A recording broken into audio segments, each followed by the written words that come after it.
Ano po ba ang pinagkaiba ng on-call cleaners at corporate cleaners? Guys, malaki po talaga ang pinagkaiba ng on-call cleaners at corporate cleaners. Pero halos magkapareha lang talaga ang sahod. Ang sahod po ng on-call cleaners ay 1,500 plus 300 food allowance. At ang sa corporate cleaners ay 1,500 plus 300 Saudi Riyals. Pero nakadepende pa rin yan sa company kasi yung iba meron ding 1,700 plus 300 is equivalent to 2,000. Nakadepende po yan sa company guys kung magkano ang ibibigay nila na sahod sa kanilang mga hinahire dyan sa Pilipinas sa mga on-call cleaners.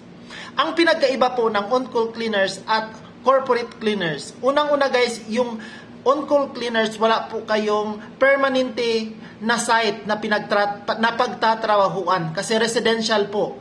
Iba-iba po everyday ang mga kliyente ng company kung saan kayo maglilinis. Pero yung mga corporate cleaners po ay nakasteady po yan sila. Kadalasan po may mga corporate cleaners sa mga hospitals, restaurants, offices, resorts, and iba pa.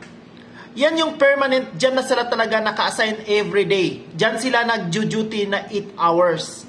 After 8 hours, uuwi na yan sila. Yun yung mga corporate cleaners na hindi kayo palipat-lipat ng trabaho or hindi kayo palipat-lipat ng site everyday, kundi steady lang po ang corporate kaysa on-call cleaners. Kaya guys, magkaiba talaga ang corporate cleaners at on-call cleaners dito sa Saudi Arabia. Kaya dapat alam ninyo ito kung ano talaga ang on-call cleaners. Baka isipin niyo na on-call cleaners steady, hindi po. Ang steady is yung corporate cleaners na nandyan lang po kayo. At mas maganda talaga ang corporate cleaners kasi dyan lang talaga palagi ang inyong area or site. Hindi na kayo mahihirapan mag-adjust kasi dyan yung makikita or malalaman ang mga ugali ng mga employer ninyo or mga tinatrabahoan ninyo. Except sa mga on-call cleaners, may mga